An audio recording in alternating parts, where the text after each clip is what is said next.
podcast Repousser les limites. Votre animateur, JF Dussault, s'entretiendra avec des athlètes d'endurance et collaborateurs qui gravitent autour de la course en sentier et bien plus encore. Abonnez-vous, partagez l'épisode et bonne écoute.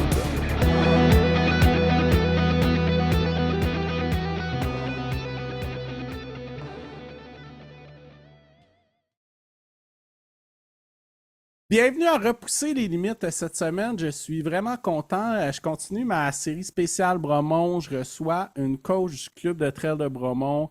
Ça fait vraiment longtemps qu'elle est dans la remise en forme. Elle est coach de Zumba. Elle a parti Motivation Santé. Elle a couru Montréal-Québec à plusieurs reprises. Puis elle est aussi coach avec cardio plein air. Alicia Saint-Amand, bienvenue sur le podcast, puis merci beaucoup d'avoir accepté l'invitation. Ça fait plaisir. Ben, écoute, plaisir partagé. Puis moi, je suis curieux de te demander en commençant, comment que le sport est arrivé dans ta vie? Oh boy, ça c'est une très bonne question. Je te dirais que adolescente, j'étais très sportive. Tu sais, je faisais du kung fu à l'époque, de la danse et de la musique. J'étais quand même assez occupée, très très occupée. Puis après, ben on devient adulte, hein. Fait qu'il faut penser à faire des choses qui sont plus payantes, penser à un métier, penser à tout ça. Fait que je suis devenue massothérapeute. Après, ben je me suis mis à faire des bébés. Fait que je me suis mariée, on a eu au total 6 enfants. Euh, 6 enfants? oui, oui, mon mari en avait deux, moi je n'avais deux. C'était clair qu'on n'en voulait pas d'autres, mais finalement on s'est mariés puis on a eu deux autres enfants. Wow! Ouais. Puis à un moment donné, ben, tu sais, il y a quelque chose qui manquait. Puis je travaille en massothérapie, j'aimais ça. Tu sais, j'ai toujours aimé aider les gens, trop parfois, ça, là, qu'on m'a déjà dit. Je pense pas qu'on peut trop aider les gens, mais ça, c'est moi qui dis ça. Mais tu avais le bien-être des autres à cœur. Toujours, Ouais. toujours. Ouais, mais ça, c'est de quoi qu'un de mes chums m'a déjà reproché, là, tu sais. Parce qu'il trouvait que je pensais pas assez à moi. Mais le but de la vie, c'est de trouver l'équilibre dans tout ça. Puis à un moment donné, ben ma fille, elle était rendue à 2 ans, puis je trouvais que là, tu sais, veux pas, j'ai eu des grossesses difficiles, j'ai pris du poids, tu sais, j'ai passé plus de temps à l'hôpital que chez moi, puis durant ma grossesse, là. Puis à un moment donné, ma fille avait 2 ans, je dis ben il est temps que je me remette en forme, puis voilà, j'ai commencé à courir là, j'ai recommencé à me remettre en forme. C'est là qu'est venu le projet de faire Montréal-Québec à relais avec Chantal Lacroix en deux... Non, c'est pas vrai, j'ai commencé avant ça la Zumba parce que c'était de quoi que je trouvais amusant en même temps que de bouger. Fait que c'est là que j'ai été chercher ma certification de professeur de Zumba en 2014, je pense. Et après ça, j'ai fait Montréal-Québec. Puis à relais pour une cause. Mais encore là, c'est le mouvement pour la cause. Fait qu'on s'était une petite gang, on a créé une équipe motivation santé. Puis là, j'ai décidé d'aller chercher ma certification d'entraîneur parce que je me retrouvais à beaucoup donner de conseils parce que j'étais la chef d'équipe, la capitaine. Puis j'aime savoir de quoi je parle. Fait que je suis allée chercher ma certification d'entraîneur à ce moment-là. Puis Entraîneur de course à pied? non, au départ, j'ai pris entraîneur personnel. OK, OK. Ouais, puis par la suite, j'ai été chercher des approfondissements en course à pied un peu partout. Puis j'en fais encore parce que je trouve ça trop intéressant. Puis quand il y a de quoi de nouveau qui sort, ben je prends la formation. Puis OK, OK. Puis moi, je suis curieux de savoir à quel moment que tu as commencé la course à pied pour toi, au plan personnel. au plan personnel, c'était ma belle-sœur qui m'avait offert à peu près en 2014 aussi. On a dit, écoute, je veux m'inscrire à la course de Leucan, mais c'est une course qu'il faut être deux. Fait que je disais, bon, ben, OK. Fait que ça a été ma première course à vie. Je peux dire qu'à l'époque, je connaissais absolument rien là-dedans, puis que ça m'a pris une semaine de m'en remettre. Puis après ça, ben là, tu sais, quand on sort d'une course, là, au début, on est épuisé, mais après, on a juste le goût d'aller voir les autres courses, tu sais. Puis de s'informer. Puis là, j'ai commencé à être curieuse, puis à aller fouiller sur le sujet, puis une course après l'autre. Voilà. Mhm. Fait que t'es tombé dans la marmite de la course. Oui, c'est ça. OK, OK, OK, super ça. Puis comment s'était passé ta première course pour toi? Ma première course de Le Camp, ben, au début, j'encourageais tout le monde, puis je leur disais de pas lâcher, puis tout ça. Puis à la fin, j'étais là, oh my God, dans quoi je me suis embarquée. Mais finalement, ça a bien été. Puis ça m'a juste donné le petit coup, je pense, au derrière de dire, ben écoute, je veux vraiment me remettre en forme, là, parce que ça manque dans ma vie, là. Tu sais, c'est un morceau qui manque, là. Mhm. Puis, surprenamment, ben pas surprenamment, en fait, c'était tout à fait normal que ça fasse ça, mais avant, exemple, on vidait les poulaillers, là, écoute, j'étais morte pendant 3 4 jours, puis quand j'ai commencé à réellement m'entraîner sérieusement, vider un poulailler, c'était un pet, là, tu sais, j'étais en forme, fait que ça y allait au toast, comme on dit, là. Fait que ça a Mhm. fait une grosse différence, même quand on travaillait sur la ferme. Ouais, puis c'est tellement satisfaisant de retrouver ce niveau-là aussi, hein? Oui, vraiment. De dire que on est en forme, puis c'est bon pour l'estime personnelle aussi énormément. Ah ouais, estime, confiance, c'est fou comment que. Ben, la course, mais faire du sport tout court, là. Tout à fait. Puis aussi, veut pas, quand on fait du sport, ben, notre corps se définit davantage, tu sais, puis ça fait partie de l'estime aussi, de dire que, regarde, quand je me regarde dans le miroir, ben, je me trouve belle, là, tu sais. Mhm. Ah ouais, c'est clair. Puis moi, je suis curieux de savoir comment ça s'est passé Montréal, Québec. Ben, Montréal, Québec, en fait, on fallait s'entraîner pendant presque un an. On avait OK. des sous à ramasser pour la fondation. On avait quand même un gros montant à ramasser, toute l'équipe ensemble. C'était des équipes de 8, mais moi, j'avais négocié une neuvième personne parce que c'est une amie proche à moi qui est la... Ben, en fait, à l'époque, on n'était pas aussi proches, mais on est devenus très proches. C'était une amie qui a la sclérose en plaques. Fait que j'avais négocié une neuvième personne. Puis j'avais même déjà fait des plans que si jamais elle pouvait pas courir, si on pouvait avoir une chaise. En tout cas, mais bref, elle a pu courir avec nous pour le faire. C'était vraiment... et j'en parle puis j'ai un frisson, là. C'était vraiment un événement spécial pour elle, mais pour toute l'équipe d'avoir fait ça ensemble, là. Wow. Puis, dans le fond, la façon que ça se passait, on dormait à Montréal le vendredi soir. On allait chercher des VR, on allait se coucher à Montréal. Puis, on partait le samedi matin. Puis, c'était une course à relais par 5 kilomètres. Fait qu'on était divisé par pace. Puis, quand ton pace revenait, ben, c'est toi qui allais courir ton 5 kilomètres. Fait que c'était vraiment un relais de Montréal à Québec. Puis, il y a juste une partie de la nuit qu'on pouvait pas courir parce que c'était interdit par le ministère des Transports. Puis, on arrivait à Québec en fin d'après-midi à peu près, puis c'est clair que les émotions sont là, puis c'était juste voir comme accomplissement, puis en revenant, c'était déjà presque inscrit pour l'année d'après, là. OK. Puis comment ça s'est passé pour ton ami? Ça a bien été, ça a quand même été difficile, mais elle a réussi à faire une partie. Mais la beauté de ce défi-là, c'est que elle pouvait faire juste, tu sais, vu que c'était une neuvième personne, puis tout ça, il n'y avait pas de problème qu'elle fasse ce qu'elle était capable, puis après, elle pouvait rester dans le VR si elle en avait besoin. Puis, en fait, ça a été un accomplissement vraiment le fun. Puis l'année d'après, elle est revenue, mais pas comme coureuse, elle est revenue comme chauffeuse du VR Hmm. pour être avec l'équipe puis pour continuer à s'encourager puis à être ensemble. On a vraiment créé des gros liens pendant ce défi-là, là. Il y a plusieurs membres de l'équipe qu'on est encore très soudés.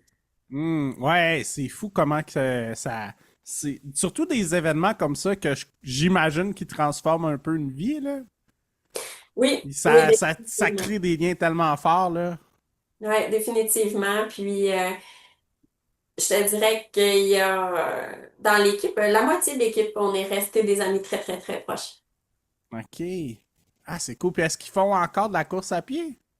Pas toutes, mais certaines personnes, oui. Là, tu sais, il y a d'ailleurs une amie qu'on est devenue très, très, très proche. Là. Elle, on pratique ensemble. Bon, on fait encore des folies ensemble. OK. Ouais. OK. Super ça. Puis, moi, je suis curieux de savoir comment que ça se passe d'être prof pour des cours de Zumba pour toi. Les cours de Zumba, ben, je te dirais que le prof de Zumba, ça fait beaucoup de travail à la maison parce qu'il faut pratiquer, pratiquer, pratiquer les chorégraphies pour les savoir assez que quand on arrive pour donner un cours, on n'est pas juste dans notre tête, mais qu'on est capable d'avoir du plaisir. Ah, ouais, ouais, ouais. C'est ça qu'il faut transmettre. si on est juste dans notre tête, les gens n'auront pas le plaisir puis ça va pas lever, là. Tu sais, quand t'es vraiment dans le plaisir, là, c'est là qu'il y a comme un effet qui se crée, une énergie de groupe, là. Puis tout le monde a du plaisir puis le cours passe rapidement. OK. Puis, c'était quoi ta motivation, en fait, pour devenir prof de Zumba? Parce que c'est une façon très cachée de faire de l'exercice, mais en ayant du plaisir. Ah, ouais, ouais, ouais, ouais. Ben, je dis caché, là, mais j'ai dit, là, une fois, à une de mes participantes, l'année, ben, je suis piquant, là, puis j'ai dit, ah oui, je cache des squats, tu sais. Elle dit, ils sont pas si cachés que ça. Fait que, tu sais, c'est une façon de se remettre en forme, mais d'avoir quand même du plaisir. Puis les gens, j'ai beaucoup de bons commentaires. Quand ils entendent les chansons à la radio, puis tout ça, tu sais, souvent, elle dit, tu sais, je dansais dans mon salon, puis mon chum, il riait de moi, mais tu sais, ça crée, c'est vraiment qu'on passe par le plaisir. Puis ça Mhm. reste de l'entraînement à haute intensité. Ça dépend c'est qui ton prof, là, j'avoue, là, parce qu'il y a des profs qui sont moins intenses que d'autres. Mais les cours que je donne, moi, à Sutton, c'est de l'entraînement à haute intensité. OK, OK, OK. Ah, super, ça. Puis OK, je le fait que tu donnes fais. des cours à Sutton? Ouais, ouais, à Sutton. Ben là, il n'y en a pas pour l'été. L'été, on prend une pause. Puis après ça, on va reprendre pour l'automne. Puis je fais beaucoup mes chorégraphies un peu sous forme de hit, là, tu sais, une tune plus peut-être, ben, tu sais, un réchauffement au début. Après ça, j'y vais des tunes plus Plus plus intense? rythmées, mettons. Puis Ouais. après ça, des tunes plus calmes pour ramener au calme. Puis on monte vraiment comme une montagne, là. Dans le milieu, il y a la tune où est-ce on se laisse aller vraiment au maximum. Puis après ça, on redescend la montagne de l'effort tranquillement. Puis ça fait un entraînement très, très, très complet. OK. OK. Ah, super, ça. Puis, écoute, club de trail de Bromont, moi, je suis curieux de savoir comment tu as connu le club de trail. Ben, en fait, je connaissais déjà Audrey puis Alistair par rapport à Course et compagnie à Grimby, qui était leur Leur entreprise. boutique? Ouais, Parce ouais, ouais. qu'à l'époque que eux, ils avaient leur boutique, c'est l'époque que moi, j'avais les équipes Motivation Santé, puis on pratiquait pas loin de là, puis c'était notre boutique fictice où est-ce qu'on allait acheter nos souliers. Puis on avait même déjà fait à l'époque une course pour ramasser des sous avec eux, pour ramasser des sous pour notre voyage Montréal-Québec, là, qu'il fallait ramasser pour la fondation. Puis Audrey m'avait parlé à plusieurs reprises du club, mais à l'époque, j'avais vraiment, mais vraiment pas le temps, là, avec les 6 enfants à la maison, puis la ferme. Tu sais, le club, c'est le mercredi soir, le samedi, fait que je pouvais pas placer ça dans mon horaire d'énergie, mettons. Pas juste l'horaire en temps, mais l'horaire d'énergie. Ah ouais, puis quand tu veux t'investir pour la peine aussi, là. C'est ça. Moi, je fais Ouais. pas les choses à moitié. Puis quand on est arrivé à la pandémie, Audrey elle m'a réécrit comme quoi elle cherchait des coachs parce qu'à la pandémie, il n'y avait pas le droit à plus que 8 participants par groupe. Puis à la pandémie, j'avais beaucoup de mouvements, moi, chez moi, avec tous les enfants et tout ça. Fait que je me suis dit, ça va me faire du bien d'aller coacher au club de trail. C'est comme ça que ça a commencé. OK, ouais, puis c'est là qu'il y a eu aussi l'expansion du club parce que c'est ça que je jasais avec Audrey récemment, là, que tous les mini sous-groupes, ben, ça a fini par créer une expansion parce que tout le monde partait à des endroits différents. Fait que ça a créé beaucoup plus de. Fait qu'il y a eu plus de gens qui ont pu venir au club aussi, je pense. Oui, dès qu'on a eu la permission d'ajouter d'autres personnes, parce que au début, c'était les règles du gouvernement, tu sais, d'avoir pas plus que 8 personnes, puis il fallait même avoir notre 2 mètres de distance, puis Ah bref. ouais, même je me rappelle, là, j'en reviens pas que je dise ça sur un podcast, mais j'ai couru avec un masque au club de trail en sentier. Ouais, nous aussi, on a fait ça. Puis c'est ça, quand on réussissait à prendre la distance, on l'enlevait, là, tu sais, puis quand on devenait trop... le 2 mètres, on suivait le 2 mètres. Ouais, ouais, ouais, ouais. OK, OK. Fait que, puis comment ça s'est passé pour toi comme coach? Fait que t'avais ton propre groupe à toi, si je comprends bien? Oui, moi j'avais pris le groupe que Audrey a qualifié, on pourrait dire le groupe débutant, mais en fait, c'est aussi un groupe qui a pas juste des débutants, c'est un groupe que les gens, ils veulent pas de pression. C'est un groupe qui est accessible aux débutants, mais surtout à la base, c'est un groupe que les gens, ils veulent pas de pression, que j'adapte les entraînements beaucoup aux personnes qui sont là, puis c'est sûr que pour adhérer au club de trail, il y a quand même un minimum, là. Les personnes sont supposées d'être capables de courir 45 minutes en continu sur la route avant d'adhérer au club. Puis Ouais. après ça, nous, ben, tu sais, mon groupe, j'adapte vraiment aux personnes qui sont là. Fait que ils ont moins de pression de dire, il faut, tu sais, je ralentis le groupe, là. Dans mon groupe, il n'y a pas cette pression-là. Ouais, puis il y en a, j'imagine, que pratiquement leur sortie, du moins, en tout cas, moi je me rappelle de l'époque que j'étais rentré au club de trail en 2015, 16, tout ça, que il y a des gens qui étaient là juste le mercredi, samedi, puis c'était leur seule sortie de la semaine de course à pied aussi. Ben oui, parce que ça dépend tout le temps pourquoi on est là, hein. Tu sais, il y a des Mhm. personnes, puis ça, je le mentionne au début du club aussi, tu sais, pensez à, souvent, j'en parle du fait, pensez au pourquoi vous êtes là, parce que ça change tout, tu sais. Parce que Mm. si toi, ton pourquoi, c'est pour être capable de ventiler puis sortir de ta maison 2 fois par semaine, c'est une chose. Mais si toi, ton pourquoi, c'est parce que tu veux faire le 55 km au Bromont Ultra, ben, on s'entend-tu que c'est autre chose? Fait que quand tu sais le pourquoi que t'es là, ça change toute ta dimension de ton entraînement. Mhm. Ouais, mais c'est intéressant ça. Est-ce que tu en parles dans tes cours de Zumba puis dans d'autres choses aussi? Souvent. Ah ouais, parce que c'est intéressant ça, la motivation. C'est quelque chose qu'on parle pas assez, je pense, pour avoir une motivation saine puis d'être connecté à ça pour que d'être motivé. Oui, puis des fois, tu vois, dans le cours de cardio plein air, je l'avais fait dire à tout le monde, devant les autres, ceux qui ont le goût de le partager, naturellement, parce que des fois, c'est personnel. Ouais. Là, j'ai dit, il y a un but à ça, c'est que toi, tu te souviennes pourquoi tu es là. Mais tu sais, si tu sais que ton amie à côté, là, c'est parce qu'elle veut faire les Jeux olympiques, ben peut-être que c'est pas la meilleure personne pour aller jaser la journée que tu as le goût de jaser. Parce elle s'entraîne parce qu'elle veut faire les Jeux olympiques, tu sais. Fait que, ben, c'était une façon de démontrer que quand tu sais ton pourquoi que tu es là, tu peux le respecter, mais tu peux le respecter le pourquoi de l'autre. Mhm. Là, ça mettait une autre dynamique parce que des fois, c'est facile de se mettre à jaser puis de pas faire l'entraînement parce que le côté social, il y a un but vraiment important aussi là, dans le sport. Ah ouais. Particulièrement en courir en groupe, là. Effectivement, mais quand tu sais pourquoi tu es là puis que les gens le savent, c'est une question de respect un envers l'autre puis ça va super bien puis tout le monde est content. Ouais, c'est clair. Ouais, tu sais, on s'entend comme au club de trail, les A+, là, ceux qui sont je vais les appeler les élites, là, eux, Oui. ils ont pas ben le temps de jaser un entraînement, là. Ils sont plus dans le tapis, là. Non, je pense pas qu'ils jasent. Je pense pas qu'ils se racontent le semaine. Puis, écoute, moi, je suis curieux de te demander, parce que c'est intéressant cette conversation-là, moi, je suis curieux de te demander, selon toi, avec l'expérience que tu as, ça fait plus d'une dizaine d'années, tu donnes des cours de groupe, là. C'est quoi, selon toi, une motivation saine? Ben, à la base, quand tu sais le pourquoi tu es là, Mhm. puis on pourrait aller voir plus loin, une motivation saine, c'est quand tu réussis à rejoindre ton équilibre.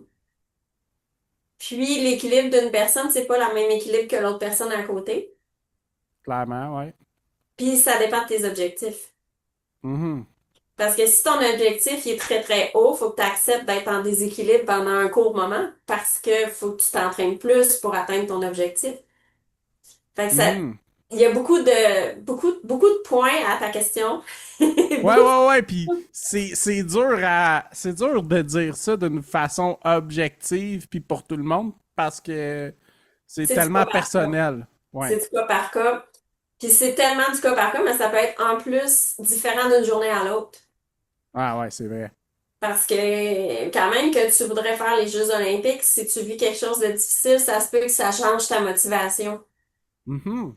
Ou t'as mal dormi, ou je peux même aller plus loin que ça, t'as mal dormi, ou bien la maladie, ou une blessure, ou C'est tu clair. sais, il peut y avoir plein de facteurs qui viennent jouer ta motivation. Fait que de là le pourquoi tu le fais, de te ramener, c'est quoi mon équilibre?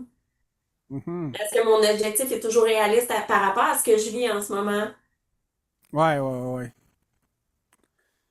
Clairement, puis je suis curieux de te demander, moi, c'est quoi la différence que tu fais entre la motivation puis la discipline? C'est une bonne question. La discipline, ça, c'est ce que tu vas faire mécaniquement quand t'as pas nécessairement le goût de le faire, mais qu'il faut le faire. Mhm. Puis la motivation, c'est de trouver une façon de rendre ça tout le temps positif qui fait que ça nous motive à y aller. Les groupes, ça crée beaucoup la motivation parce que il y a le côté social, le côté entraide, ça motive énormément. La discipline, c'est vraiment quand on a peut-être un défi plus gros à réaliser, puis où est-ce que là, on n'a pas le choix, tu sais, faut faire plus de sorties. La discipline, c'est d'être capable de dire, ben, l'équilibre, c'est peut-être pas toujours de suivre ce que la société nous démontre. Tu sais, Mhm. d'être capable de dire, bon, ben, ma discipline aujourd'hui, faut que je sois capable de dire non à des choses qui amènent un bonheur immédiat, mais qu'au bout de la ligne, c'est pas cohérent avec mes objectifs. Mhm. Ah, je suis tellement d'accord avec toi. Puis je me rappelle, moi, d'avoir entendu une citation qui m'avait marqué que souvent, il faut renoncer au bonheur immédiat si on veut le bonheur à long terme. Puis là, on s'entend là, qu'on parle d'entraînement sportif, là. Ouais, Puis je trouvais que ça avait quand même un certain sens sur du moins quand tu as des objectifs qui sont grands, là. ouais, tout à fait. C'est d'être capable de faire des petits sacrifices, effectivement. Puis, si on n'a pas nécessairement des gros projets, mais j'aime beaucoup la règle du 80-20. Ouais. 80% on essaye d'être parfait, puis 20% on est humain. Ouais, puis c'est souvent ce qu'on entend avec la nutrition, entre autres, et plein de tendances, là. Parce que si on se garde pas le petit 20% humain, souvent c'est là qu'on s'écœure. Ben On oui, s'arrête. si je prends l'exemple qui est tellement classique, là, les diètes, tu sais, Oui. bon, c'est tellement tendance, là. Demain matin, je tombe keto, je mange plus de glucides, c'est terminé. Mais après 2 mois, là, ça se peut que j'aie Ah, vraiment même envie pas de deux manger. mois. Même pas dans 2 mois, ton cerveau va faire Hey! Qu'est-ce que tu me fais? Ouais, c'est clair. Fait que ouais, non, puis c'est ça, les extrêmes, des fois, c'est un risque, là. Ben, les extrêmes, c'est que tu vas jouer au yo-yo. Tu vas passer d'un extrême, puis tu vas aller à l'autre extrême, puis tu vas aller à l'autre extrême. C'est pas ça qu'on veut. On veut essayer d'être plus au milieu que de jouer au yo-yo d'un extrême à l'autre. Mhm. Ouais, puis tu sais, on s'en est un peu parlé en pré-entrevue parce qu'on a un peu des formations, ben on a des formations de coaching. Puis tu sais, Ouais. souvent la bonne première étape, c'est de faire des petits pas plutôt que d'essayer de monter l'Everest. Ben je vais essayer d'aller monter le Mont Brom à Bromont avant peut-être. Puis C'est une bonne idée. C'est une bonne idée. C'est la meilleure façon de pas te décourager, puis c'est la meilleure façon que le corps, il va pas dire qu'est-ce que tu me fais là. Tu sais, ton corps, il risque de dire je suis pas d'accord. non, ouais. Puis, écoute, ça m'amène sur une question intéressante pour toi. C'est quoi la meilleure première étape selon toi pour quelqu'un qui veut se remettre en forme? Disons quelqu'un qui a eu une prise de poids ou que, bon, il a décidé de ne pas faire de sport pendant une couple d'années pour X raisons. Puis, quelqu'un qui veut se remettre en forme, là, la bonne première étape selon toi. D'aller jouer dehors. La Mhm. première étape, là, ça serait de dire, je vais prendre une marche, peut-être 10 minutes par jour, c'est pas besoin d'être une grosse marche. Puis d'une semaine à l'autre, d'augmenter cette marche-là. D'une semaine à l'autre, on peut peut-être marcher un petit peu plus vite. Tu sais, ou ça peut être de dire, ben, pour me motiver, je vais emmener mes petits-enfants marcher, je vais aller jouer au parc, aller jouer dehors. Aller jouer dehors, ça donne de l'oxygène, ça donne de la vitamine D du soleil, ça amène plein de bonnes choses, qui est un beau point de départ. Puis, l'étape la plus importante dans la perte de poids, c'est naturellement l'alimentation, qui est 80% de la réponse. Mhm. Ouais, clairement. Ou sinon, je pense à quelque chose que tu parlais plus tôt, les cours de Zumba qui sont dans le plaisir. Oui. Puis encore là, quelqu'un qui part vraiment du divan, mais qui va arriver au cours de Zumba, ben, tu sais, il faut qu'elle commence tranquillement. Il va falloir que Ouais. peut-être qu'elle sera pas capable de tout faire. Peut-être qu'elle peut commencer à faire juste les pas sans sauter. Puis plus elle va le faire, ça va bien aller. Plus le corps, il va dire, je suis d'accord. Puis elle va Ouais. pouvoir, par la suite, dire, je vais commencer à faire les sauts, puis je vais pouvoir aller plus loin. Mais il faut se donner la chance. Il faut se donner la chance de repartir à zéro. Il faut se donner la chance d'être débutant. Il faut se donner Mm. la chance et la patience de dire, là, mon corps, il me permet de faire juste ça, mais merci mon Dieu, il me permet de faire ça. Puis demain, je vais être capable d'en faire plus. Mhm. Ouais, clairement. Puis, C'est tellement vrai ce que tu dis, puis ça me fait penser aussi parce que moi, bon, je suis en retour en piste à course à pied, mais post-blessure. Puis quand on revient, tu sais, on a tout le temps dans notre tête là, ce qu'on était avant. Puis là, Mhm. faut apprendre à lâcher prise sur ce processus-là parce que on se fait du mal pour rien, là. J'aime beaucoup répéter, ben, je le dis souvent dans tous les cours que je donne. Regarde, aujourd'hui, on prend ce que le corps il est capable de nous donner aujourd'hui et maintenant. Puis si aujourd'hui et maintenant c'est ça, ben tant mieux, c'est ça. Puis demain, ça va être autre chose. Parce qu'il n'y a pas une journée qui est pareille. Il y a trop de facteurs qui influencent la forme physique, la blessure, entre autres. Puis de Ouais, ouais. se reconstruire une forme physique, ça prend de la patience et du temps. Clairement.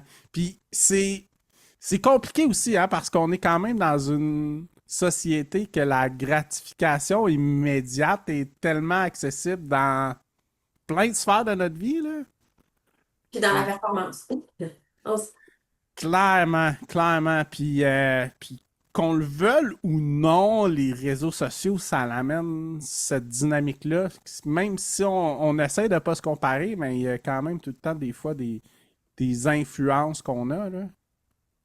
Ben, il y a une différence entre avoir une influence qui va nous pousser à essayer d'être la meilleure version de nous-mêmes, puis d'avoir des influences qui vont nous faire qu'on se compare, puis que là, tu sais, on jalouse. C'est deux mondes différents parce que tu peux te servir des réseaux sociaux comme un moteur, Ouais, mais tu peux clairement. t'en servir d'une façon toxique aussi. Tu sais, c'est un choix Mhm. que tu fais quand tu rouvres ton écran, là. Clairement. Clairement. Puis ça me rappelle aussi que pendant la pandémie, un moment donné, quand j'avais des petits coups de paresse, puis je voyais des gens qui postaient des affaires de course, ah, crème, ça me motivait, puis ça m'a redonné le goût des fois, là. Ouais, dans ce temps-là, tu t'en es servi comme un moteur. Ouais, Mais ouais, clairement. ça reste ça revient au même que de dire je vois la vie d'une façon ou d'une autre. Tu sais, si tu vois, moi je disais des fois, tu vois la vie avec tes lunettes noires, tu vois ta vie avec tes lunettes roses, mais c'est pas pourtant c'est la même vie. C'est juste que tu la verras pas de la même façon parce que tu vas pas l'interpréter de la même façon. Mais c'est exactement la même chose qu'il y en avant. Mhm. Fait que c'est de dire, Clairement. je vois le positif, puis je m'en sers comme un moteur, comme une inspiration et non pas la jalousie, parce que dans le fond, les personnes qui t'ont donné le goût de sortir, là, c'est parce qu'ils ont eu le courage de eux mettre leurs souliers puis de sortir, là, tu sais. Mhm. Clairement. Puis moi, je suis curieux de te demander qu'est-ce que ça allait amener dans ta vie de coacher au club de trail? Oh my God. Ben, le club de trail, ça m'a amené vraiment, mais vraiment, mais vraiment beaucoup. Je te dirais, euh, le fait qu'on était un peu, ben, mon groupe, les coureurs des bois, c'est le groupe de la porte d'entrée au club de trail. J'ai vu beaucoup de personnes passer par mon groupe, puis, tu sais, s'en aller dans les autres groupes l'année d'après, comme je vais dire une drôle d'expression, mais comme des oiseaux qui sortent du nid, tu sais, puis qui Ouais, ouais. s'envolent. C'est une drôle d'expression, mais c'est un peu ça. Fait que ça amène une grande fierté de voir Mhm. que les personnes, tu sais, ils ont pris les conseils, ils ont su les adapter, puis ils ont continué. En fait, euh, ma plus grande fierté, c'est même pas ça, c'est d'avoir transmis le plaisir de bouger à des personnes, puis qu'ils l'ont vraiment intégré dans leur vie. Hmm. Ouais. Puis, il y a quelqu'un qui disait ça justement dernièrement là, au club. Il dit, il y en a beaucoup, toi, du monde qui ont passé dans ton groupe, puis c'est vrai, mais c'est toute une fierté de les voir, de les voir continuer à évoluer. Fait que la place que le club de trail, c'est une grande place dans mon cœur, finalement.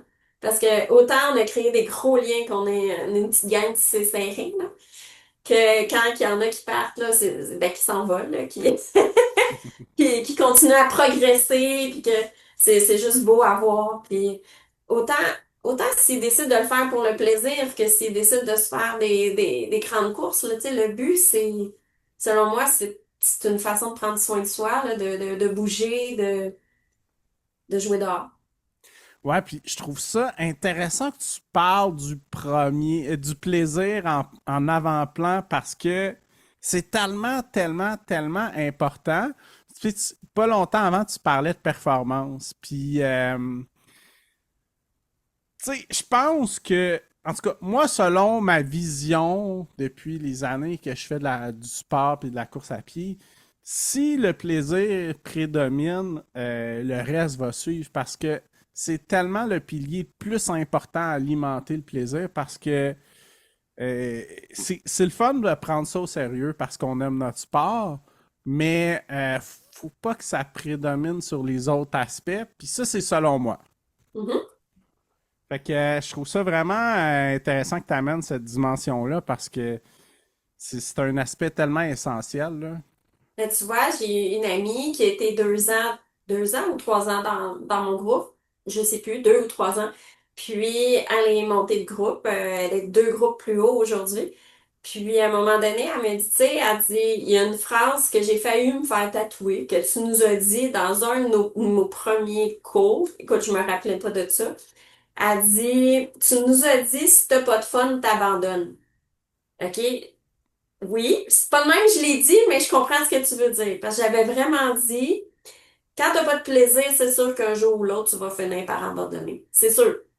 Parce que quand t'as pas de fun à faire quelque chose, pourquoi tu le fais? À un moment donné, le mental, il va tourner puis il va dire, ben là, moi, le mental, il veut du plaisir puis il veut la facilité.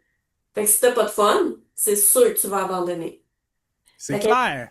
C'est c'est clair. clair. Puis ceux qui recherchent la performance à tout prix, j'y vois finalement s'éloigner de ce sport-là parce que ça peut pas juste être ça qui les alimente. C'est impossible.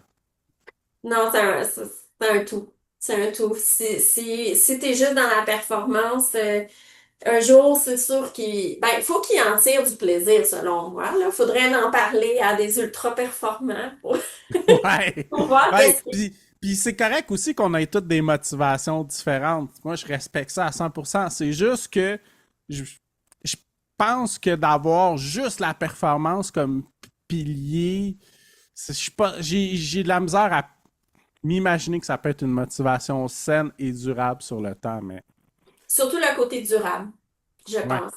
Parce que c'est probablement qu'une personne qui est juste dans la performance, une fois qu'elle va l'avoir atteint, elle va juste vouloir aller plus haut. Juste vouloir aller plus haut, puis le jour où ça marchera pas, ben ça se peut qu'elle soit juste plus là. Mais Ouais. c'est un tout, hein. On parle d'un sport en tout cas, moi personnellement, là, je vais vraiment parler pour moi.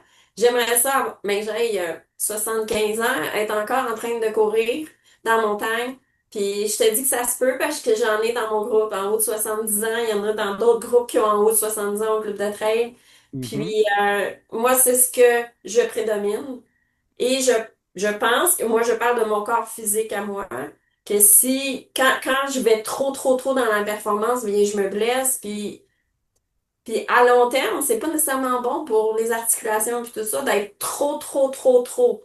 Fait que, tu sais, il y a un équilibre à aller chercher, où est-ce que quand tu veux dire, je veux faire mon sport longtemps, puis je veux pas être comme certains, tu sais, des personnes dans les Olympiques, là, à 40 ans, ils ont les genoux finis, puis, tu sais, j'exagère peut-être, mais j'en Non, mais t'as ai. raison, au hockey, on le voit, plein d'autres sports aussi, là, c'est commun. Fait que, tu sais, c'est aussi peut-être une forme de sagesse de dire de trouver un équilibre, de se Ouais. rappeler pourquoi on le fait, Mhm. se rappeler pourquoi on le fait. Puis si c'est son objectif à la personne, c'est d'aller chercher justement un défi de temps, puis c'est correct, c'est parfait. Si elle est bien, puis que c'est son équilibre à elle, c'est correct. Mais Mhm. est-ce que tu peux toujours être dans ça? Je suis pas sûre. Intéressant. Intéressant. Puis, c'est quoi les conseils que tu donnes à tes nouveaux coureurs? Sinon, je suis curieux de savoir. Par rapport à la technique de course, par rapport... Ben, ben plutôt là, disons, en début de saison, puis là, t'as la moitié de ton groupe, c'est des nouveaux. Qu'est-ce que tu leur donnerais comme premier conseil en commençant le club de trail? En partant, on parle du club de trail, donc ils sont supposés d'être déjà capables de courir 45 minutes sur la route. Donc, Mhm. en partant, ils ont déjà une base. Ouais. Le premier conseil, c'est que si vous voulez vous améliorer, c'est de courir 3 à 4 fois semaine, incluant le club. Mhm. De ressortir au moins une fois. L'amélioration va être beaucoup plus présente que s'ils viennent juste au club une fois par 2 semaines, là. Mhm. C'est ça. Puis aussi, un conseil, souvent, je me fais demander comment améliorer les montées. La meilleure façon d'améliorer les montées, c'est d'en faire. Fait que c'est la randonnée. De Ouais. la randonnée, de la randonnée. Ça aide énormément, énormément au club de trail de faire de la randonnée. Parce que plus tu vas être fort au niveau cardiovasculaire dans les montées, ben plus que tu vas aller vite. C'est pas juste la course, parce que on perd beaucoup de temps dans les montées. Mhm. Fait que quelqu'un qui est habitué de courir juste sur le plat puis qui arrive au club de trail, des fois, il a la langue à terre. C'est clair, c'est tellement différent. Puis ça me fait rire dans les courses de sentier auxquelles je participais plus avant, là, mais que il y avait un coureur de route qui transitionnait entre elles, puis il disait ah, je vais faire ce marathon-là en sentier en 4 heures. Puis là, j'étais ouais, ok, on va voir. Tu sais, ça se passe pas vraiment de la même façon, disons. Non, ben en fait, sur la route, c'est un mouvement beaucoup plus répétitif Il y a, qu'en trail où est-ce qu'on est. Puis en trail, on monte notre corps dès qu'on monte la côte, là. Fait que tu sais, il y a beaucoup plus de dénivellation aussi. c'est pas tout à fait le même entraînement. Non, c'est clair. OK. OK, super ça. Puis, tu me disais aussi, avant qu'on parte l'enregistrement, que tu fais du coaching personnalisé aussi. Oui, ben en fait, c'est un ami qui est dans mon groupe qui m'a demandé d'aller ben j'en ai déjà fait avant, mais j'avais arrêté pour plein de raisons. Puis finalement, c'est lui qui m'a demandé d'être son coach privé. Fait que ça m'a fait réfléchir à dire ouais, OK. Ça pourrait, tu sais, je pourrais recommencer ça. Puis finalement, j'ai recommencé à faire du coaching privé avec lui, avec la plateforme Turning Peaks. Puis on a beaucoup, beaucoup de beaux résultats, puis c'est vraiment le fun. Ah, cool, super ça.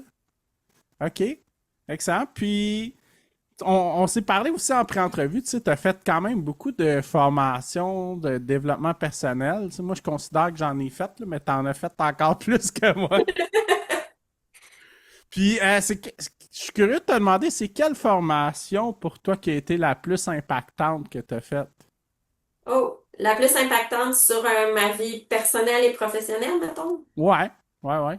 Je te dirais que c'est ma formation de professeur de yoga que j'ai fait à l'Institut du développement de la personne.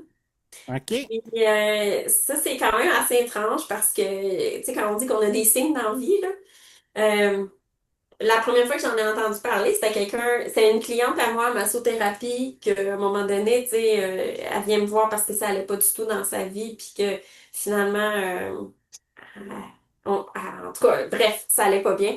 Mais puis là, elle me parle d'elle, elle me parle d'elle, puis elle vient sur le sujet de l'Institut du développement de la personne, puis elle me dit, oh, tu devrais aller là, puis, fait que, mais tu sais, j'ai jamais repris contact avec ça après ça, tu sais, j'ai tourné la page, comme on dit. Après ça, j'avais fait une retraite d'une fin de semaine, juste une retraite pour me reposer. Puis lui, dans un petit cahier, il y avait un pamphlet de l'Institut, mais ça aussi, il était dans le cahier, puis j'y ai pas retouché. Je m'en vais en voyage à Cuba. Je rencontre une prof de yoga là-bas. On se met à parler dans la piscine, parce que tu sais, souvent, t'es dans les piscines, puis tu jases un peu avec le monde, tu sais. Puis on se met à parler. Puis elle aussi, elle me dit, là, faut aller à l'Institut du développement de la personne. Je dis, bon, ben, je pense que c'est un signe, là. T'es la troisième personne qui m'en parle. Puis, on est à Cuba. Tu sais, on s'entend-tu que les chances que ça arrive sont minces, là? Fait que c'est comme ça que j'ai dit, faut que j'y aille, là. Puis, j'ai pris, en revenant de Cuba, j'ai été voir les renseignements, puis tout ça, j'ai commencé la formation. Puis, le yoga, c'est beaucoup un alignement, hein. C'est un alignement autant physique, une souplesse dans la vie, une souplesse de ton corps, mais c'est un alignement de toute la personne. Puis, Mhm. dans les formations, ben, ça va chercher tous les spectres de l'être. Puis, c'est la formation qui m'a emmené le plus. Hmm. Ah, c'est intéressant. Oui, puis, tu sais, une chose que moi j'ai appris aussi dans la formation de coaching que j'ai faite, c'est que notre corps, tu sais, mettons si on veut pas écouter une émotion ou quelque chose qui nous arrive, ben notre corps va l'absorber, ça, hein. Tout à fait. Puis, ben, même si on décide d'être dans le déni puis mettre ça de côté, ben tôt ou tard, on va avoir cette facture-là qui va être là quand même, qui va. Puis j'avais déjà entendu l'analogie de la carte de crédit, là. Fait que plus que tu loads ta carte à un moment donné, ben là, il va falloir que tu déloads un jour, là. Oui, c'est tout à fait ça. Puis, tu sais, dans la formation, euh, tu sais, on allait encore plus loin que ça par rapport au corps puis à l'être, dans le sens que, tu sais, mettons, je vais parler du mouvement le cobra, là, où est-ce que c'est une ouverture de l'épaule, là, tu sais, c'est une ouverture du cœur, ça en Mhm. dit long, hein? Puis regardez, quand les gens, là, la vie est difficile, souvent, on est comme ça, là, tu sais, Ouais. vois des gens, là, tu sais, ça a l'air lourd, là, la vie sur leurs épaules. Puis quand tu vois le côté spirituel, tu sais, de travailler l'ouverture d'épaule, l'ouverture du cœur, ça en dit long. Puis, à un moment donné, elle parlait aussi, quelqu'un qui n'a pas du tout de flexibilité, ben, plus qu'on travaille la flexibilité, plus qu'on travaille la flexibilité dans la vie. Là, tu dis, OK, il y a comme des liens dans tout, là. Fait que, tu sais, c'est vraiment intéressant. C'est vraiment intéressant d'aller là. D'aller là, mais de nous ramener, le yoga, ça nous ramène beaucoup. Ben, le trail aussi, hein, ça nous ramène beaucoup au moment présent. Parce que Clairement. le trail, si t'es pas dans le moment présent, c'est dangereux pour tes dents, là. On s'entend qu'en pleine descente, là, tu peux pas être en train de penser à ta liste d'épicerie, là, si tu veux. Fait que c'est une bonne manière de te ramener au moment présent. Puis le yoga, c'est aussi ça, de nous ramener au moment présent. Mais je pense que tous les sports, ça peut créer ça si on veut, de nous ramener au moment présent. Ouais, oui, je suis d'accord avec toi, mais je pense des trucs comme le yoga, ça, puis ça t'oblige aussi d'être dans ton corps et à sentir ce qui est là. Tu sais, moi, avec ma blessure, là, j'ai fait des cours de pilates une fois par semaine depuis janvier, puis c'est malade comment que ça m'a appris d'être dans mon corps, puis d'être bien avec ces inconforts-là, puis d'y vivre, puis il y a quelque chose qui est quand même comment je dirais ça, qui est humain, là, d'accepter. Il y a des jours, comme tu disais tantôt aussi, il y a des journées qu'on n'est pas à notre top, puis on l'accepte, puis c'est correct, mais tu fais l'entraînement, tu es là quand même, Tu puis fais ce que tu peux. exactement, ouais. Fait que moi, j'ai vu des jours que, mettons que j'avais une semaine avec plus de charge émotive, ben je le sentais dans mon dos, là, il y a des positions qui étaient plus tough, plus raides. Puis ça m'a vraiment conscientisé puis ouvert un peu l'esprit sur ce niveau-là. Mais dans le fond, t'en avais plein d'eau. De Ouais, façon de parler. oui, puis je pense que j'avais déjà entendu que le stress, c'est beaucoup une charge émotive qui est dans le dos en Oui, général. oui, ben d'en avoir beaucoup sur les épaules, d'en avoir plein de dos, tu sais, ça revient à, tu sais, qu'on porte beaucoup de choses sur nos épaules, dans notre dos, qu'on n'a pas Ouais. nécessairement besoin de porter, là. En fait, Mhm.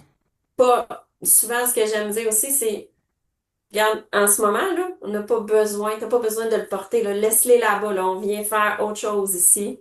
Mhm. On laisse dans l'auto, ce qu'on n'a pas besoin, puis, mais ça nous rappelle qu'au quotidien, tout ce qu'on porte sur nos épaules parce que c'est lourd, c'est pas bon pour notre santé. Tu sais, il faut essayer de trouver des façons de, tu sais, on en parlait ce matin au cours de yoga, c'est bien drôle. Parce que le même problème va être le même problème. Que tu le vois d'une façon négative ou positive, c'est le même problème.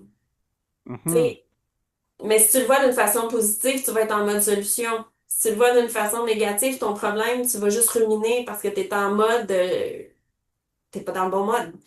Je dirais pas le mode chiolage, mais ça pourrait être ça. T'étais en mode plus victime parce que t'es pas assez ouvert pour trouver la solution, mais le problème, il est le même. Clairement. Sauf que si t'es dans le mode, victime, il est lourd. Si t'es dans le mode, j'essaie de trouver une solution, il est beaucoup plus léger. Mhm. Ouais, puis souvent, ce cercle vicieux-là, infernal, il dure beaucoup moins longtemps quand tu es en mode solution. Ah, c'est vraiment pas long. C'est Mhm. vraiment pas long. Ben, il y a une formation que j'avais eue une fois, puis j'avais trouvé ça bien parce que ça disait qu'une minute de colère va déranger tout ton corps pour 24 heures, imagine. Oui, puis la colère, je pense, c'est l'émotion qui impacte plus le corps, hein? Ouais. Fait que là, elle disait, tu mets le timer 5 minutes. Fait que t'as 5 minutes là, pour chialer, crier, brailler, fais ce que tu veux. Mais quand le timer sonne, c'est fini, on essaie de trouver des solutions. Là, je Mhm. trouvais ça brillant parce que le fait de mettre le timer, c'est que tu dis à ton mental, c'est assez. C'est moi qui mène. C'est pas toi le mental qui tourne, c'est moi qui mène. Mhm. Super. Puis moi, je suis curieux de te demander, qu'est-ce que le sport t'a le plus appris dans la vie? C'est une très bonne question, ça aussi. Moi, je pense que le sport, ça m'a appris beaucoup, beaucoup sur mon corps. Ça m'a appris beaucoup à accepter mon corps comme il est. Ben, même si on se le cachera pas, il y a des jours où c'est plus difficile que d'autres, on est toutes comme ça. Mais à accepter que mon corps, c'est un véhicule que je suis chanceuse d'avoir parce qu'il me permet de faire vraiment beaucoup, beaucoup de choses. Ça m'a appris à respecter mon corps. Parce que quand on le respecte pas, ben il rouspète. Il rouspète ou il y a des blessures ou on est fatigué ou le sport, ça m'a appris beaucoup, beaucoup aussi sur les relations humaines. Parce Hmm. que quand on est en équipe pour réaliser un défi, on crée des liens incroyables, mais c'est tout autour du sport. Autant que la gang du club de trail, qu'on est souvent très, très, très unis, puis on s'entraide. Tu sais, il y a une coureuse qui vit quelque chose de difficile, souvent on va s'entraider.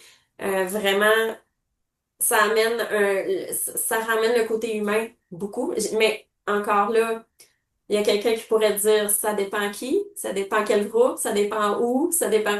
Je sais pas si tous les milieux sportifs peuvent ressortir ça, mais on le ressent bien au club de trail, on le ressent bien au cardio plein air, je le ressens bien avec mes gangs de Zumba, où est-ce que ça crée des liens, ça crée des liens, mais des liens de respect les uns envers les autres, de l'entraide.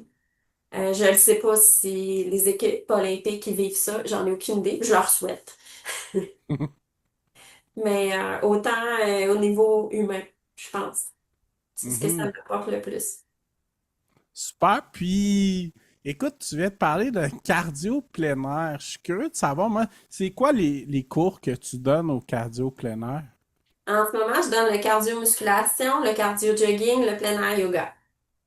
OK, OK, OK. Puis Ouais.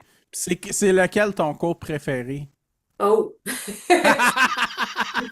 C'est une Ben, bonne question. j'aime beaucoup les trois parce qu'ils sont très différents, je te dirais, qui amènent tous vraiment un aspect différent. Parce que cardio-musculation, c'est vraiment un mélange de musculation et de cardio.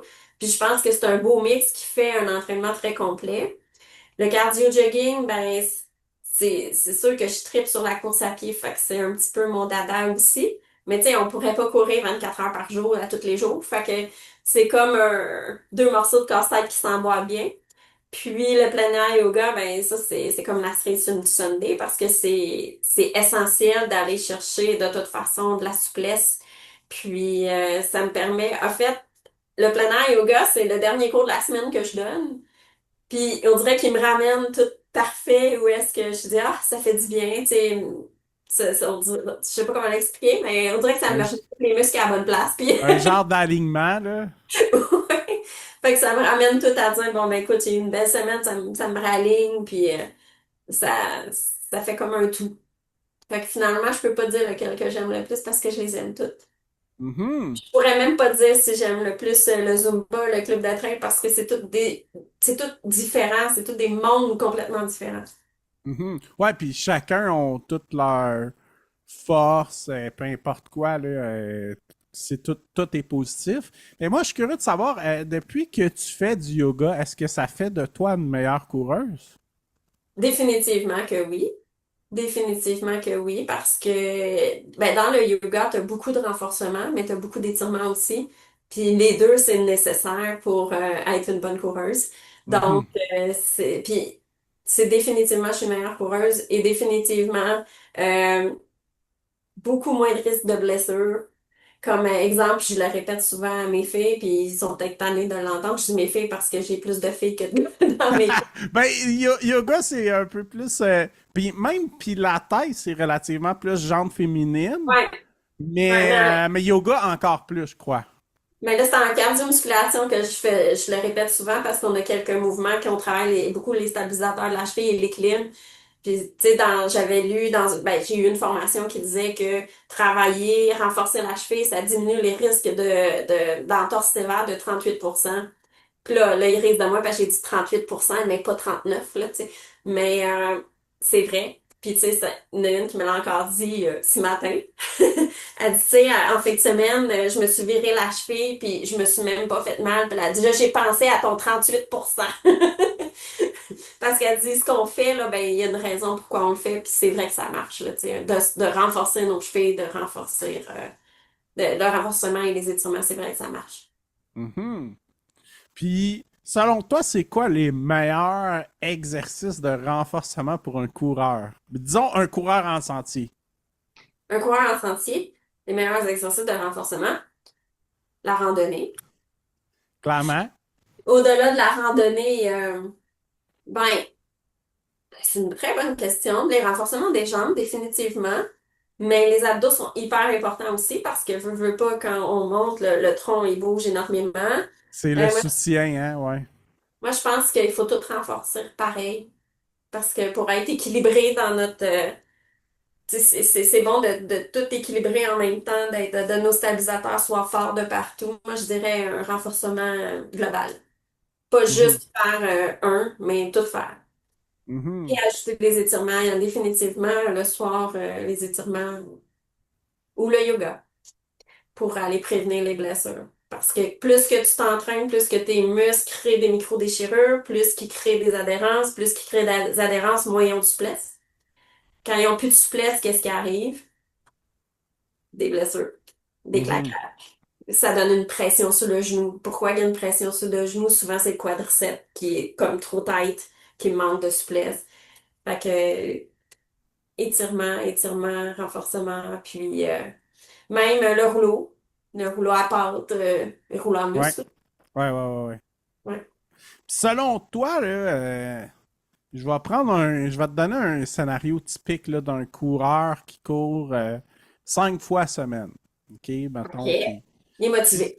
ouais, c'est ça. Puis ça serait quoi pour toi, mettons, une bonne fréquence de yoga étirement sur une base d'une semaine dans un scénario comme ça, de quelqu'un qui fait je vais dire un volume de une cinquantaine de kilomètres, peu importe, là, c'est pas important, mais Moi, je te dirais que dans le meilleur des mondes, là, parce que c'est pas toujours faisable d'être dans le meilleur des mondes, mais le meilleur des mondes, ça se créer une petite séance d'étirement à tous les soirs. ouais, une Ce serait routine, le là. meilleur des mondes, parce que Ouais. là, tu te permettrais d'entretenir à mesure. Ça serait le meilleur des mondes. OK. OK, super. Puis, je suis curieux de te demander si à quel endroit que tu donnes des cours de yoga. C'est avec cardio plein air, ça s'appelle Tana Yoga. Puis c'est c'est dehors, c'est dans le domaine Léon Courville, c'est un vignoble. Ah, oui. C'est le décor, il est juste wow, là, c'est vraiment magnifique. Puis c'est dehors, c'est un mélange plein air yoga, c'est un mélange où est-ce qu'il y a du yoga, mais on a quand même mis du pilates, on a mis tu sais, renforcement, étirement, c'est comme c'est vraiment une belle formule, puis très appréciée. OK, OK, super ça. Puis, pour le club de trail, pour accéder à ton groupe, est-ce qu'il reste de la place encore, par curiosité? Oui, il reste quelques places. Je pourrais pas dire combien. Il doit pas en rester beaucoup par contre, OK. mais il reste quelques places. Puis, comme on disait tantôt, il faut déjà être capable de courir un 45 minutes sur la route avant de venir. Ouais, Puis, particulièrement le samedi que les entraînements sont 1h30, je crois. ouais, c'est ça. Fait que, tu sais, ça serait beaucoup de dire je commence directement au club de trail. Si tu pars du divan, là, ça serait pas recommandé du tout. Et beaucoup de risques de blessure, en fait. Ouais. Quelqu'un qui a déjà une petite base là, qui est capable de courir 45 minutes, ou quelqu'un qui fait déjà beaucoup de randonnées, déjà, il y aurait aussi une base où est-ce que ça serait déjà plus facile. Puis, puis- Mais je suis curieux de te poser la question, parce que tu dis courir 45 minutes sur route, mais est-ce qu'il y a un pace là-dedans ou bon, ça peut être 45 minutes, 4 kilomètres? ben, Ben il y là, a, peut-être j'exagère, là, mais. ben, y a pas de pace, mais l'idée, c'est qu'on veut quelqu'un qui a déjà une base quand même d'activité physique. Tu sais, Ouais. Parce que c'est pas du tout le même entraînement si quelqu'un part du divan, là. C'est clair. Puis tu sais, Puis même le samedi, comme on disait, c'est 1 heure et demie, là, tu sais, c'est beaucoup pour quelqu'un qui part du divan, là. ouais, puis comme qu'on parlait avec Audrey aussi récemment, c'est que le groupe s'adapte tout le temps au pace du plus lent aussi. Fait que- Le noyau du groupe s'adapte au pace du plus lent, puis les plus rapides, ils vont plus loin, ils font un retour, puis ils peuvent aller plus loin en arrière, puis faire un retour. Fait que c'est ça. ce qui crée que tout le monde réussit à aller chercher son compte. Là. Tu sais, les plus rapides font plus de millage, puis souvent on se rejoint aux intersections, on regarde si tout le monde est correct, puis après ça on repart, puis ouais. Ou sinon, il y a tout le temps de quoi qu'on peut faire aux plus rapides qui ont besoin de challenge, là. Ouais, puis ça, c'est le fun. J'aime ça, moi, qu'il y ait des allées, qu'il y ait ces retours-là, parce que c'est vraiment inclusif pour tout le monde, là. Tu sais, on se sent dans la gang, puis même si t'as une journée que t'es moins rapide un peu, ben, C'est pas il y a grave. des... C'est ça, fait que les gens viennent te chercher, puis il y a vraiment cette synergie-là qui est assez magique. Puis, tu sais, pour l'avoir vécu, tu sais, par le passé, j'ai déjà une personne qui était vraiment beaucoup, beaucoup, beaucoup, beaucoup plus rapide, puis que finalement, tu sais, à un moment donné, elle me l'avait dit, tu sais, on fait beaucoup de retours, puis tout ça, puis si j'ai pas faire, si tu veux aller dans un groupe plus haut, c'est quoi qui est possible, puis tout ça. Elle dit, non, non, elle dit, j'aime ça avec vous autres, tu sais, je fais des retours, je vais à mon rythme, puis tout ça. Puis, dans l'été, elle est tombée malade. Puis, tout le reste de l'été, c'est elle qui était en arrière. Puis là, Oh! ouais, elle dit, je comprends là, comment c'est apprécier les retours et les encouragements. Parce que Hmm. on n'est pas à l'abri. Ça peut arriver à n'importe qui. Ça peut arriver à n'importe qui qu'on tombe malade ou qu'arrive quelque chose qui fait qu'on est plus fatigué, qu'on est moins en forme, puis qu'on doit être en arrière. Fait que c'est même pas, il y a personne qui retarde personne dans ces situations-là. Mhm. Puis moi, je suis curieux de te demander, au plan personnel, est-ce que tu as des objectifs sportifs pour toi?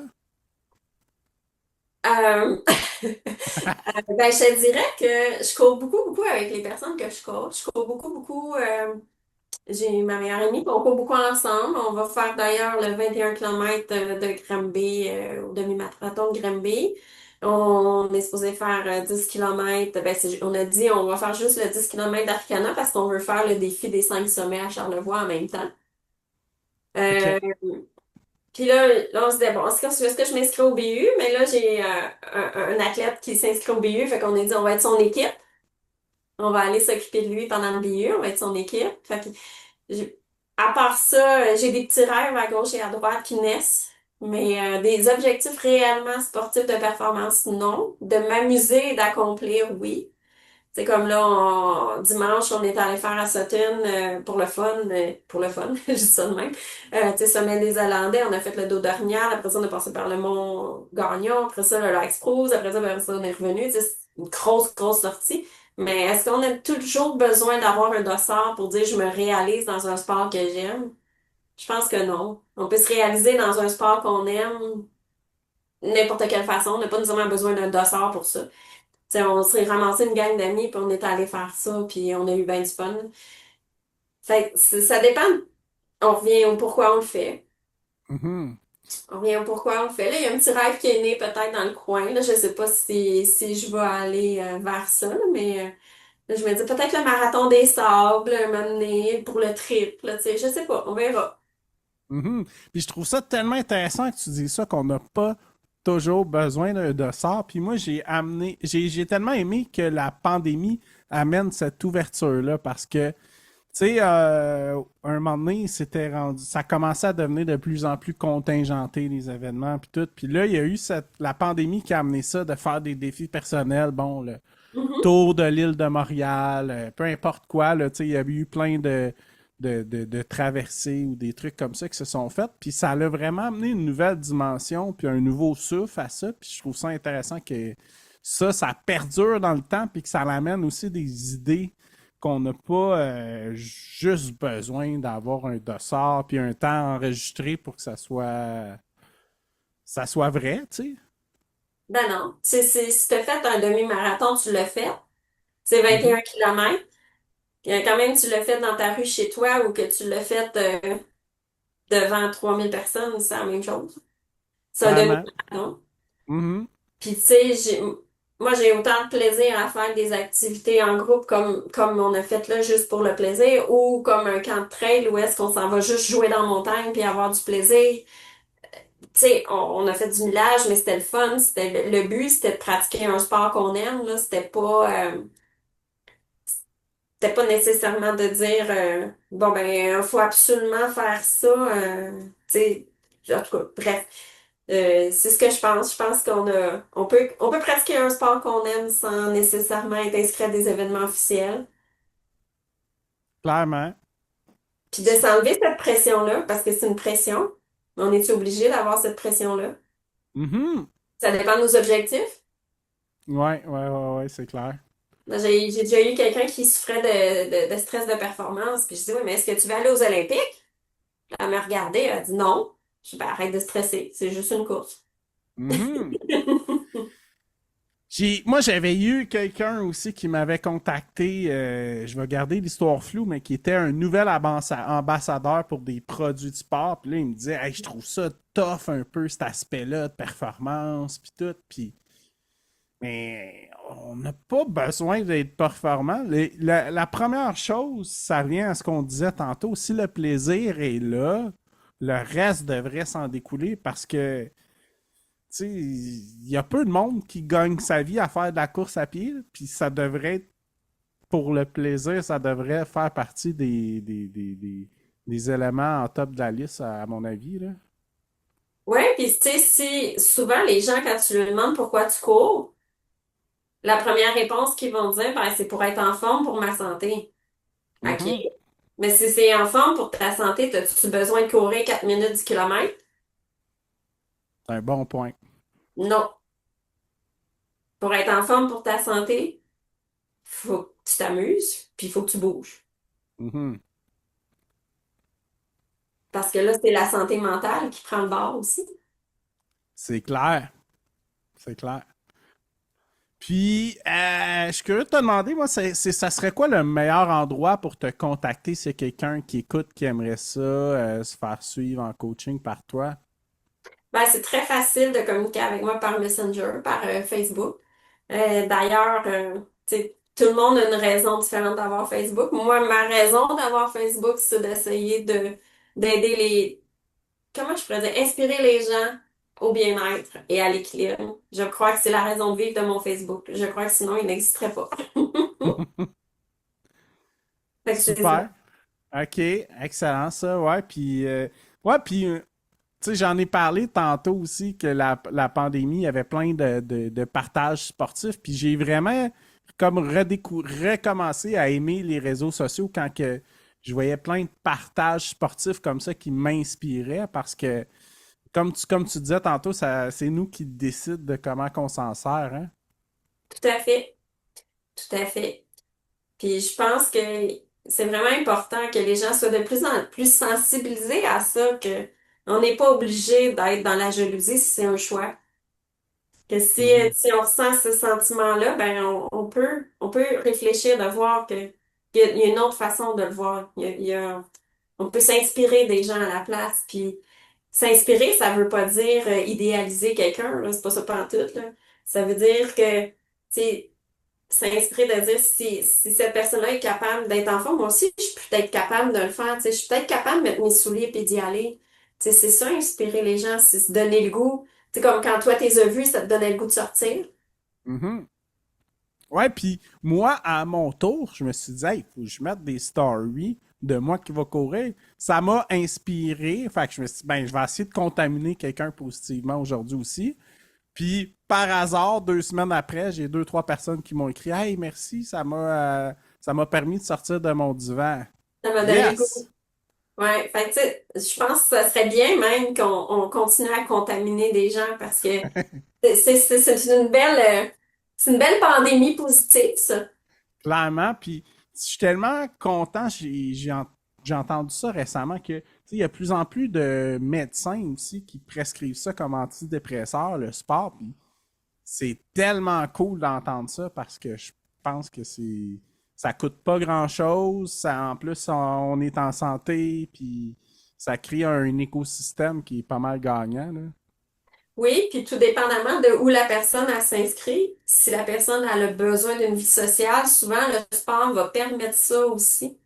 Mhm, c'est vrai. C'est vrai, comme un club de trail qui est tellement inclusif aussi que il y en a pour tous les niveaux puis pour tous les goûts aussi. Tout à fait, tout à fait. Super. Ben écoute, merci beaucoup à toi, Alicia, puis ben continue d'être une personne aussi inspirante et puis aussi passionnée du sport. Ben j'espère que ça va donner le goût à plein de personnes d'avoir le goût d'en faire du sport puis de bouger puis j'espère réellement que ça va donner le goût aux gens de prendre soin d'eux puis que ça fait partie de prendre soin de nous de faire du sport parce que notre corps en a besoin. Mhm, clairement. Ben merci beaucoup à toi, puis écoute, je trouve que tu es une super ambassadeur pour le sport, puis ben bonne continuité dans ce super parcours-là à toi. Ben ça fait plaisir. Merci de m'avoir invité. Ça fait plaisir.